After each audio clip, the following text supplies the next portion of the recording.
अपने लोग के सामने हम जबरदस्त जोड़ी के बुला रहल बानी। वो जोड़ी के नाम बा गपुआ आ एगो का नाम बा रफुआ। श्री श्री 108 श्री श्री 108 श्री लाबरा जी महाराज लोग के बुला रहल बानी। दोनों के क्वालिटी अलग बा।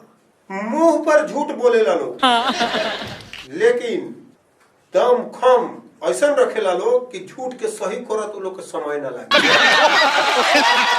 ताई हमारे गपू भाई और रफू भाई वेलकम बा, स्वागत बा, आवल जा। प्रणाम प्रणाम प्रणाम, होई गपुआ के प्रणाम प्रणाम प्रणाम प्रणाम, प्रणाम। और रफुआ होई गपुआ। देखे भाई, अगर आपको कोई दिक्कत हो तो हमसे पूछ लीजिएगा।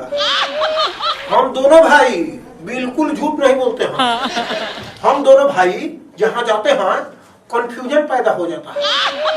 अर्चना भौजी, बाप रे बाप, का जाने काहे दून भौजी, ये जगह भाई का जाने काहे दून सब कोई हमरा के लोबरे कहेला। आज तक ले हम झूठ ना बोलनी ना हमारा खानदान में बोलल गे। तो बतावा भौजी, काल्हुए के बात हो, काल्हुए के बात हो, एगो बकरी ताड़ पर चढ़ के, जेके भाई ताड़ पर चढ़ के आ ताड़ के पाता खात रहे। हम अपना आंख से देखनी। भट मार दे तू नहीं, साफा लबरई के तोहनी खाने वाला का हो। बताओ तो ए अर्चना चाची, रोहुए बताई, ताड़ के गाछ पर कहीं बकरी चढ़ के चढ़ सकता? बाप रे बाप, सब जगह लाबरा देखनी, लेकिन तोहरा से बड़का लाबरा होम ना देखनी। देखा जे के भैया, अरे हम अपना आंख से देखे हैं। बात बिल्कुल भैया ठीक कह रहा है। हमनी के गांव में एगो इनार बा, वो इनार पर एगो छोटी चाके ताड़ के गाछ जामल बा। देखी भाई, छोटी चाके ताड़ के गाछ बा आ इनार के पाया के जस्ट बगले में जाम के हेते बड़ के तो भेल ही भाई खा ताड़ के गाछ। ओकरे पतवा खींच के बकरिया लाते ऊपर दाब के चढ़ के आ चोरत रहे। भैया बिल्कुल सही कहता है। अरे अर्चना भौजी, अरे सब लोग तो हमारा के लोबरे कहेला, कहिले हम सोही। सुना हो जे के भाई, सुन, काल्हे के बात हो कि एगो हरिन अरे घास चोरत रहे। तले एगो शिकारी ऐसन तीर चलौलक, ऐसन तीर चलौलक कि वो तीर सीधे जाके हरिन के ओकरा कान में लागल आ फिर ओकरा गोड़ में लागल। जा मर्द साफा फेंकू आदमी बड़ा। कोई ऐसन भेल हो कादुन एक तीर में हरिन के कान आ कादुन गोड़ एक साथ गथा गेल। बिल्कुल भैया ठीक कहता। जेके भाई, आप ये मत समझिएगा कि झूठ बोल रहा है हमार भैया।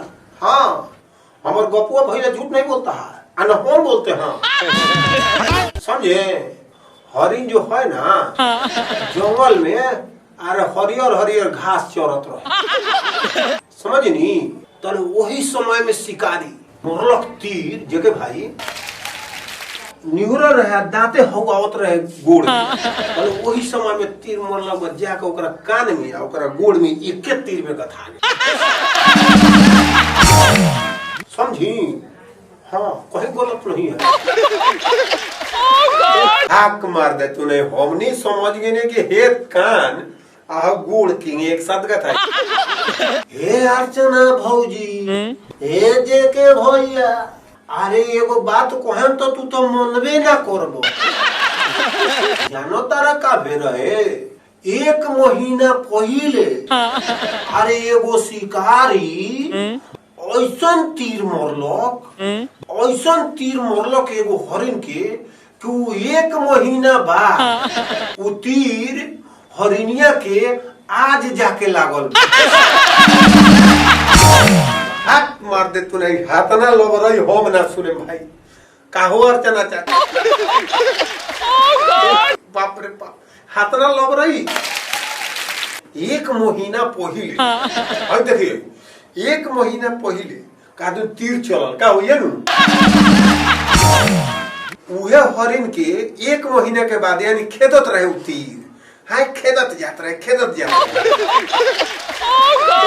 आ उ 1 महीना के बाद कादू तीर लाग बाप रे बाप भारी लबरा पड़ा।